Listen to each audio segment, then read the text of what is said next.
Imagine you're standing in a sea of 3,000 young faces, the sun dipping low over the Utah mountains, and the man on stage, just 31 years old, is firing up the crowd with words that make your heart race. America's comeback starts with you. One shot rings out, and in that frozen moment, everything changes, not just for him, but for all of us. Today, we're diving into the story of Charlie Kirk, the firebrand who built an army of young patriots, the tragedy that took him too soon, and the massive memorial unfolding right now that's reminding every ordinary American what we're fighting for. Hey everyone, welcome back to Channel Name, where we unpack the stories that shape our great nation, the triumphs, the heartbreaks, and the moments that make us ask, what does it mean to be American today? I'm your host, Your Name. And if you're new here, hit that subscribe button and join our community of folks just like you, everyday Americans trying to make sense of this wild ride we call politics and life. Today, September 21, 2025, as I record this, thousands know, estimates are pushing 100,000 strong are pouring into State Farm Stadium in Glendale, Arizona, for Charlie Kirk's memorial. Roads are gridlocked, parking's a nightmare, and security's tighter than a Super Bowl halftime show. But this isn't just a goodbye, it's a rallying cry. We're gonna walk through who Charlie was, the shocking events of that fateful day in Utah, the investigation that's gripped the nation, and why this memorial matters to you, whether you're a die-hard conservative, a curious independent, or just someone worried about where our country's headed. Grab a coffee, settle in. This is a story that'll stick with you. All right, let's start at the beginning, because to understand the outpouring today, you gotta know the man. Picture this. It's 2012 and Charlie Kirk is just 18 years old, a fresh-faced kid from the suburbs of Chicago, Deerfield, Illinois, to be exact. He's got that all-American look, blonde hair, bright eyes, the kind of smile that says, "I've got big dreams for this country." But Charlie wasn't born with a silver spoon. His family was middle-class, hard-working folks who instilled in him a love for God, family, and the red, white, and blue. Growing up in the 90s and early 2000s, Charlie watched as America grappled with 9/11, the wars in Iraq and Afghanistan, and the economic crash of '08. Like a lot of us, he felt that pull, that nagging sense that something was off. Schools were teaching one version of history, the media another, and young people, they were tuning out. Charlie thought, why not me? Why not now? So with a handful of bucks from his parents and a burning passion, he co-founds Turning Point USA, TPUSA for short, right out of high school. No fancy degree, no political dynasty, just grit. TPUSA started small, a nonprofit aimed at high school and college kids, fighting what Charlie called the liberal indoctrination on campuses. He believed passionately that America's future rested on empowering the next generation to think critically, defend free markets, and stand up for Judeo-Christian values. Remember those viral videos of college debates where Charlie would dismantle arguments with facts and fire? That's him. He'd roll into Berkeley or NYU, mic in hand, surrounded by protesters chanting, and turn the tide with lines like, "Socialism has failed everywhere it's been tried, why would it work here?" Fast forward a decade and TPUSA is a powerhouse. Over 3,000 chapters nationwide, events drawing tens of thousands, and Charlie, he's rubbing shoulders with the biggest names in conservatism. In 2016, he was a key player in getting young voters out for Trump. Remember those campus-to-career summits? By 2024, as Trump clinched another term, Charlie was the bridge between the old guard and the Zoomers. He spoke at the RNC, hosted Freedom Night in America broadcasts from churches, and even advised on policy, pushing for school choice and border security. But Charlie wasn't just a suit-and-tie activist. He was a husband married to Erika, his rock in 2021, and a man of deep faith. He'd often say, "My mission isn't politics, it's patriotism rooted in prayer." Friends describe him as the guy who'd stay up till 2 a.m. texting encouragement to a struggling student organizer or flying cross-country on a red-eye to bail out a chapter in trouble. To ordinary Americans like you and me, the teacher in Ohio fighting for parental rights, the factory worker in Pennsylvania wondering if the American dream is dead, Charlie was a voice saying, "You're not alone. Fight back with hope." His impact? Massive. TPUSA claims credit for mobilizing over 1 million young voters in 24 alone. Polls showed conservative identification among Gen Z spiking under his watch, from 25% in 2016 to nearly 40% by 2025. He wasn't perfect. Critics called him divisive, accused him of stoking culture wars. But to his supporters, and there were millions, he was the spark that reignited a generation's love for country. And that's why, when the news broke on September 10, it hit like a gut punch. Let's rewind to that crisp Wednesday evening, September 10, 2025. Orem, Utah, a quiet college town nestled against the Wasatch Mountains, home to Utah Valley University. It's the kickoff stop for TPUSA's American Comeback Tour, Charlie's brainchild to rally students post-election, focusing on faith, family, and fighting inflation that's still pinching wallets from coast to coast. About 3,000 people packed the outdoor quad, students in hoodies, parents with signs, even a few curious locals grilling burgers nearby. The vibe? Electric, hopeful. Charlie's on stage under a big TPUSA tent, no podium, just a stool and a mic. He's 31 now, a bit more seasoned, but that fire, undimmed. He's fielding questions, tough ones too. A kid asks about mass shootings. Charlie leans in, thoughtful. "We grieve every life lost, but let's not forget the root causes: broken families, mental health ignored by big tech and bureaucrats." The crowd nods, murmurs agreement. It's about 7:45 p.m., sun setting in that golden Utah glow. Then pop, one shot, clean from a rooftop across the quad, the Lucy Center overlooking the stage. Chaos erupts. Screams pierce the air, people dive for cover, phones whip out recording.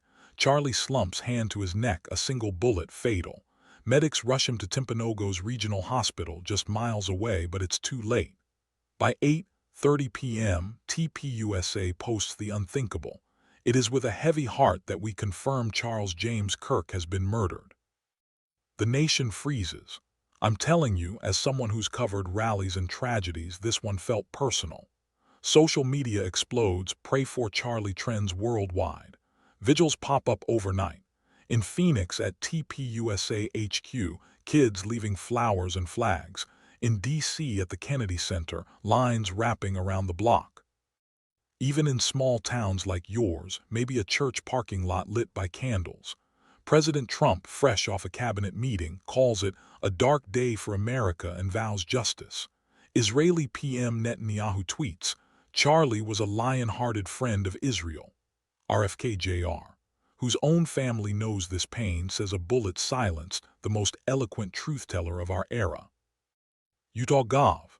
Spencer Cox, a Republican like Charlie, labels it a political assassination right there on site. And he's not wrong. This wasn't random, it was targeted.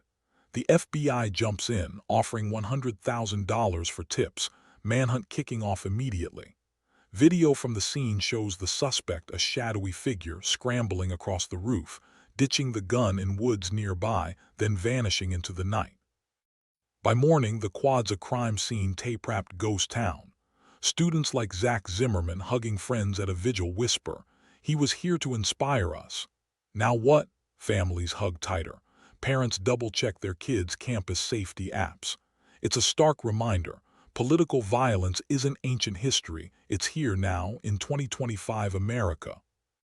The days after, a blur of press conferences, leaked texts, and a nation holding its breath. FBI photos hit the wires, a 22-year-old white male, hoodie up, fleeing the scene. Tips flood in, over 5,000 by Friday. Turns out the break comes from family. On September 11, the suspect's own mom spots his face on the news, calls him out. He lies, says he's homesick, but the net closes. By evening, he's in custody. Tyler James Robinson, 22, from a conservative Utah family. Unaffiliated voter, no priors but a trail of red flags. Prosecutors dropped the bomb on September 16, 7 counts including aggravated murder. They're seeking the death penalty. Utah AG Jeff Gray lays it out in a 45-minute stunner. Texts to his roommate hours after the shot, "Drop what you're doing, look under my keyboard." There a note, "I had the opportunity to take out Charlie Kirk and I'm going to take it." The gun? His grandpa's, swiped days earlier. Robinson confessed bits to relatives, begged one to stay quiet. Motive? Still unfolding, but whispers point to ideological clash. Robinson, raised Republican, reportedly soured on conservatism, clashing with his roots in a big way. Gray calls it an American tragedy that shattered lives. Court dates set for September 29, a waiver hearing to try him as an adult. This case hits hard because it's not isolated. Remember the Minnesota legislators gunned down in June, the Israeli embassy staff in D.C. last May, arson at Gov, Shapiro's place in April, even the attempts on Trump in 24. Experts like former NYPD detective Pat Brosnan warn, we're in an era of assassination culture. DHS slaps Kirk's memorial with Level 1 security, same as the Super Bowl, tracking several threats of unknown credibility. Violent extremists, lone wolves, they see crowds like today's as targets. Brosnan's advice: eyes wide open, who's to your left, right, behind. Simple, but in this climate vital. Fast forward to right now, 8 a.m. Arizona time, doors opening at State Farm Stadium. That iconic retractable roof home of the Cardinals, usually roaring for football Sundays today. It's a cathedral of patriotism. TPUSA's guidelines are clear. Sunday best in red, white, or blue. Think khakis and polos, dresses and ties, no bags allowed, not even clear ones. Flowers. Skip 'em, send to HQ or donate to the cause. Parking's free but scarce. Carpool if you can. Traffic's a beast, I-10 westbound crawling. Loop 101 ramps shut down, Glendale Avenue a parking lot of its own. Hundreds ditching cars, walking miles in the desert heat, flags draped over shoulders like capes. Roads closed. Cardinals Way, Maryland Avenue, 99th and 95th, Glendale PD's out in force, drones buzzing overhead. Estimates: 63,000 inside the stadium, 19,000 at Overflow Desert Diamond Arena next door, and tens of thousands more ringing the perimeter. Some ex-posts are buzzing, over 300,000 strong. One user claims, sharing pics of the massive tailgate-turned-vigil. First come, first served, patience urged for those long lines and enhanced security. The program kicks at 11 a.m. Erika Kirk, Charlie's widow, leading with grace. That White House video tribute, chills, her words from the aftermath. You have no idea the fire you have ignited. Scenes of vigils nationwide flash from Tempe's ASU Arena to serene parks in Illinois. She vows, the movement won't die. I refuse. President Trump arrives any minute. He spoke last night at a dinner, calling Charlie a great man who'd pester him for last-minute speeches. Charlie had an army of young people. They're devastated. VP J.D. Vance, top officials, influencers, all there to honor the national treasure. X is alive. Christ is king. Chants one stream viewer from Australia. Up at 2 a.m. another. The name of Jesus is being worshipped worldwide today. It's prayer, music, stories, not hate but healing. Overflow screens outside, live streamed on TPUSA's feed for those stuck in traffic or watching from home. ABC, Fox, News Nation, all covering. This is America at its rawest, mourning a loss but rising together. Zoom out for a sec. This isn't new, it's an echo. Think Lincoln in 1865, Garfield in 81, JFK in 63, assassinations that scarred but spurred change. Kirk's death slots into a grim 2025 streak. Political violence up 30% since 20 per ADL reports. From CEO killings to legislator hits, it's bipartisan pain. Left, right, doesn't discriminate. Historically, these moments test us. After MLK, civil rights surged.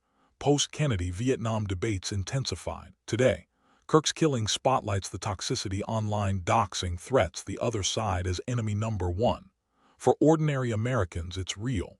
The single mom in swing state Michigan eyeing school board races wonders if speaking up invites danger. The dad in Texas, coaching Little League, frets over his kid's future in a divided land. Kirk fought for you against woke curricula that erase history, for jobs that pay enough for that picket fence dream. His absence, a void, but his legacy pushes policies like tax cuts for families, secure borders to protect communities. Current relevance. As midterms loom in 26, this memorial's a wake-up. Youth turnout could swing states, TPUSA's vowing to double down, Erika at the helm. Trump's there signaling unity in the GOP. But broader, it begs, how do we disagree without destroying? Brosnan says stay alert, but also, pull your face out of your phone. Pay attention to people. For you, watching from your couch in Florida or farm in Iowa, it's a call to engage, vote, volunteer, talk across the aisle. Kirk believed ordinary folks change history. This week proves it. But let's get personal, because numbers don't capture the soul. I spoke to a TPUSA chapter leader in Colorado, anonymous for safety, who said, "Charlie FaceTimed me last month, said, kid doubts the enemy, charge ahead. Now we're charging for him." Erika's speech clips, heart-wrenching. He wanted to be remembered for courage and faith, a martyr's crown. Imagine her strength planning this amid grief, refusing to let hate win. Ex-posts flood with stories. A vet in Virginia, Charlie got my son voting, saved our family talks. A teacher in Cali, he made me proud to wave the flag again. Kids as young as 10 at Utah vigils clutching posters, Charlie's Army Lives. It's emotion raw, tears in the stands, amazing grace echoing off stadium walls, flags at half-mast nationwide. This isn't elite politics. It's your neighbor, my cousin, us grieving a brother in arms, ignited to build better. So what's next? Robinson's trial will test our justice system, fair, firm, no shortcuts. Doubling events, scholarships in Charlie's name. Trump awards him the Presidential Medal of Freedom posthumously, a first for an activist. Impact on you. Safer campuses, maybe bills for metal detectors, free speech protections. But deeper, a reminder that faith and freedom aren't givens, they're fought for. As Cardinal Dolan said, Kirk's like St. Paul, converted hearts spread the word. For ordinary Americans, it's hope. If a kid from Illinois can move mountains, so can you. Donate, pray, vote, keep the fire burning. Hugh, that's the story so far, a life that lit up America, a loss that darkens it, and a memorial that's lighting it anew. What hits you hardest? Charlie's drive, Erika's vow. Drop a comment below. What's one way you'll honor his legacy? If this moved you, smash that like button, share with a friend who needs it, and subscribe for more real talk on the issues that matter. Turn on notifications, we've got midterms heating up. Thanks for watching. God bless you and God bless the USA. Until next time.